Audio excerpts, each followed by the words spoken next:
안녕하세요, 멜묵상. 오늘은 고린도전서 12장 21절부터 31절까지의 말씀 보도록 하겠습니다. 바울은 계속해서 이제 은사 관련 이야기를 해주고 있어요. 이 은사 문제는 이제 다마 당시에 이제 고린도 교회에 방언의 은사를 가진 사람들이 자기들이 가지고 있는 방언의 은사를 되게 많이 자랑했던 것 같아요. 그러면서 방언의 은사를 가지지 못한 사람들을 좀 하등하게 여기거나 그랬던 것 같습니다. 그래서 바울은 이 문제를 해결할 뿐만 아니라 은사의 본질, 그리고 은사가 가지고 있는 이제 몸의 본질, 즉 교회의 본질에 대해서 좀 설명해 주고 싶어 하는 것 같아요. 내용 한번 쭉 살펴볼게요. 눈이 손더러 내가 너를 쓸데없거나 하거나, 또한 머리가 발더러 내가 너를 쓸데가 없다 하지 못하리라. 그렇죠. 눈이 자기가 하는 일을 발이 못한다고 그래가지고 쓸데없다고 하거나 그러면 안 되죠. 또한 머리가 발더러 내가 너를 쓸데없다 이렇게 이야기를 하면 안 된다는 거죠. 그뿐 아니라 더 약하게 보이는 몸의 지체가 도리어 요긴하고, 우리가 몸에 덜 귀히 여기는 것들을 더욱 귀한 것으로 입혀주며 우리 아름답지 못한 지체는 더욱 아름다운 것을 얻느니라, 이렇게 말합니다. 그러니까 별것 아닌 것 같은 지체들 있잖아요. 예컨대 발가락 뭐 이렇게 대단해 보이지 않지 않습니까? 그렇죠? 그렇지만 발가락이 없으면 사람이 설 수가 없어요. 움직일 수도 없습니다. 균형을 아예 잡을 수가 없어요. 발가락 하나만 없어도 또 상당히 애를 먹습니다. 이빨 한 개 없어도 뭐 씹고 먹는데 별로 이렇게 불편함이 없을 것처럼 보이지만, 제가요 한번 그런 적이 있었거든요. 저는 이제 이빨이 좀 약한 편이란 말이에요. 전체적으로 몸이 강한데도 불구하고 그러다 보니까 치통이 많이 생겨요. 아우, 그 이빨 한번 아픈 게 진짜 힘들더라고요. 예. 그러다 보니까는 이제 하루 종일 아무 일도 못 하는 거예요. 예. 저는 그냥 웬만하면 뭐 좀 몸 좀 아프고 그래도 뭐 일을 하거나 뭐 책을 읽거나 하는데 그렇게 큰 장애가 없는데, 이빨 한번 아프니까 그냥 아무것도 할 수가 없어 가지고 없고 누워만 있게 되더라고요. 다 그렇게 되는 거죠. 그죠? 그러면서 모든 것들이 다 연약해 보이는 지체를 연약하게, 그러니까 이제 하찮거나 하등하게 대하면은 안 된다는 이야기를 하는 거죠. 그러면서 우리 아름다운 지체는 그럴 필요가 없느니라. 오직 하나님이 몸을 고르게 하여 부족한 지체에게 귀중함을 더하사 몸 가운데 분쟁이 없고 오직 여러 지체가 서로 같이 돌보게 하셨느니라. 그러면서 아까 제가 했던 예화의 이야기를 하죠. 만약 한 지체가 죄송합니다. 고통을 받으면 모든 지체가 고통을 받고 함께 고통을 받고, 한 지체가 영광을 얻으면 모든 지체가 함께 즐거워한다고 말하죠. 그렇죠? 생각해보세요. 우리가 이 뭐 뭐냐 상을 탔다고 합시다. 이정규가 상을 타가지고 무슨 뭐 트로피를 이렇게 딱 들고 있어요. 그럼 트로피를 누가 들고 있어요? 발이 들고 있어요? 손이 들고 있어요? 손이 들고 있죠. 그럼 발이 아유 저건 손이 들었네. 저건 손이 탄 상이야. 나하고 상관없어. 이렇게 하지 않죠. 예.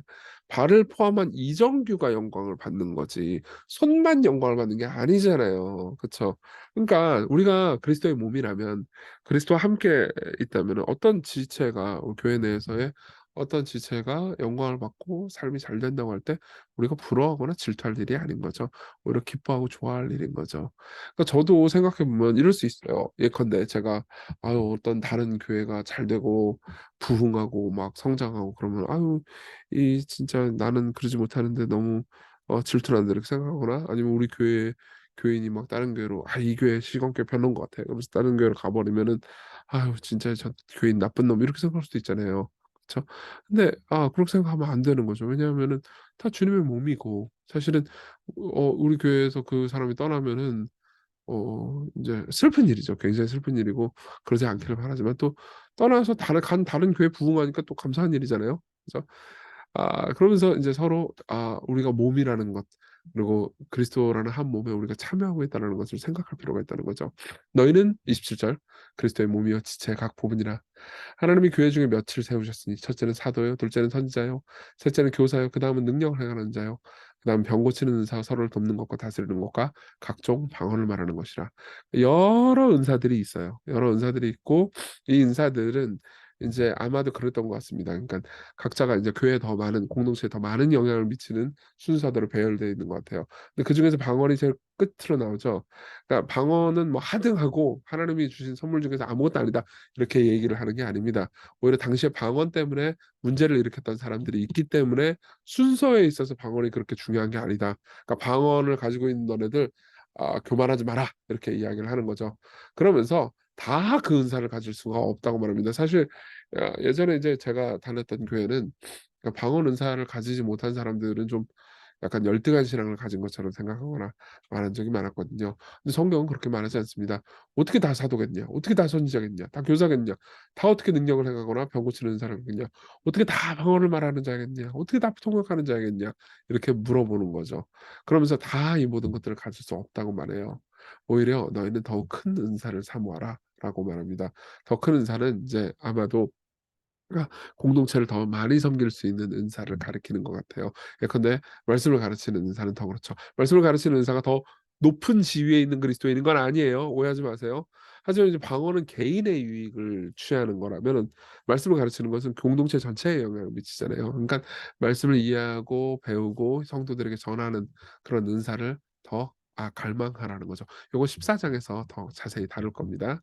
그러면서 그럼 그런 은사를 얻을 수 있는 제일 좋은 길이 뭐냐? 그 길이 바로 13장에 나옵니다. 사랑이죠. 나중에 한번 볼게요. 자, 오늘 내용 한번 정리하면서 적용을 해볼까요? 첫 번째로는 어제하고 똑같습니다. 적용점은. 그렇지만 내용을 조금 포인트를 다르게 해서 설명해 볼게요. 그리스도인들을 소중히 여기는 겁니다. 여러분 보세요. 자신의 삶에만 국한해서 생각해 볼 때 다른 사람들의 다른 은사는 중요하지 않아 보여요. 그렇지만 다 연결돼 있습니다. 보세요. 아까 눈이 손더러 내가 너를 쓸데없거나 하거나 머리가 발더러 내가 너를 쓸데없다 하지 못하리라 이렇게 얘기하잖아요. 우리 입장에서 저 말이 되게 당연한 것처럼 보이지만 종종 자기가 하는 일에만 집중하잖아요. 그러면 다른 사람이 쓸데없어 보일 때가 있어요. 보세요. 눈이 이렇게 말할 수 있는 거죠. 이 발은 볼 수가 없잖아. 그러니까 발은 그렇게 중요하지 않아. 라고 생각하면서 나는 볼 수 있어. 볼 수 있는 게 진짜 중요한 거야. 이렇게 생각할 수도 있죠. 하지만 생각해 보세요. 발이 건강하지 않잖아요. 그러면 걸어 다닐 수가 없어요. 그럼 눈은 자기는 볼 수 있는 능력은 존재하지만 자기가 보고 싶은 대로 이동을 할 수가 없잖아요. 그렇죠? 여행도 못 가요. 못 보게 되는 거예요. 마찬가지예요. 말씀이 중요해요. 교회에서 제일 중요한 건 설교야. 그렇죠? 제가 설교를 하잖아요. 그러면 저는 이렇게 생각할 수 있습니다. 설교가 제일 중요해. 다른 것들은 중요하지 않아. 그렇지만 우리 교회 내에서 행정적으로 저를 이렇게 서포트해주고 도와주는 분들이 많이 계시거든요. 그분들의 도움이 없잖아요. 저는 그러면은 뭐 예컨대 제 스케줄을 관리해주는 뭐 이제 그 행정간사의 섬김이 없잖아요. 그럼 저는 제 스케줄이 엉망진창이 돼 가지고 설교 준비를 제대로 못 하게 돼요. 그럼 말씀을 전할 수 없는 거죠. 그렇죠. 그러면 사실은 똑같이 중요한 겁니다. 오히려 저는 서로에게 계속 의지하고 있는 거죠. 우리 모두가 그런 겁니다.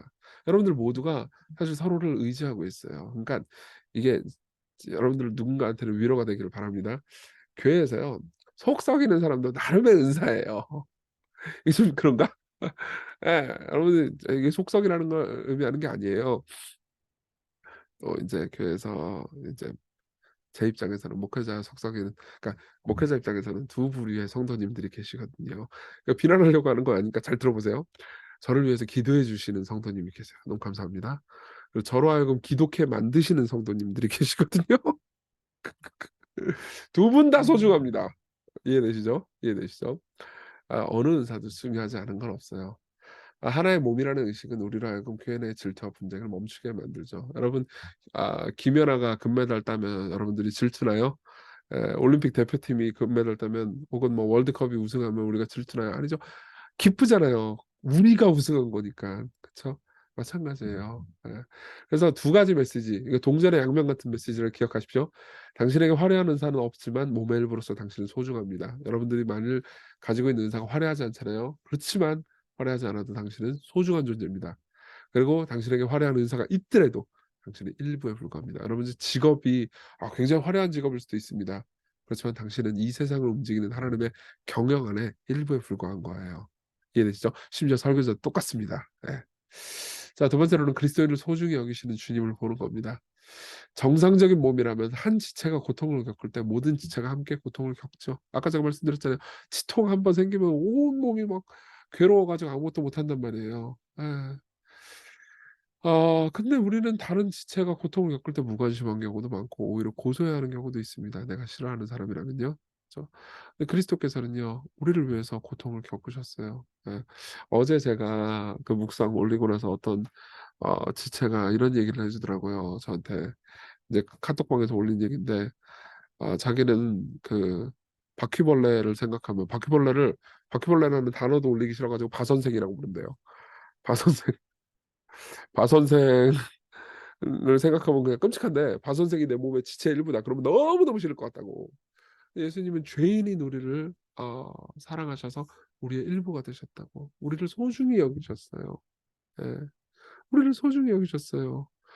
우리가 바퀴벌레와 하나가 될 때 필요한 용기와 사랑보다 예수님이 우리와 하나가 되기 위해서 필요한 용기와 사랑이 훨씬 크셨습니다. 예, 그래서 우리가 고통을 당할 때 그분이 우리 대신 고통을 당하셨죠. 그게 십자가예요. 예, 이 내용은 여러분 나중에 한번 읽어보십시오. 예, 캡처하실 수 있으면 우리 같이 기도합시다. 우리 동료 그리스도인들을 사랑하지 않고 냉담했던 죄를 용서해 달라고. 어제 기도 제목이랑 똑같습니다. 사랑하는 마음, 섬기는 마음, 하나 되는 마음 달라고. 그리고 우리와 하나 되신 예수님 그 사랑 안에 우리가 거하게 해달라고 같이 기도합시다.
기도하겠습니다. 은혜로우신 주님, 우리를 한 몸으로 부르셨습니다. 한 몸으로 부르신 주께서 우리 가운데 함께 계시고 우리와 연합하셔서 한 지체를 이루셨습니다. 그렇게 우리를 소중한 보물처럼 여기셨는데 우리가 어떻게 서로를 보물처럼 여기지 않을 수 있겠습니까? 우리를 사랑하신 예수님의 은혜와 사랑을 깊이 묵상하게 하소서. 그리고 그 사랑 안에서 오늘을 살아가게 해주세요. 예수님 이름으로 기도했습니다. 아멘. 네, 오늘 하나님의 은혜 안에서 기쁜 하루 되셨으면 좋겠습니다.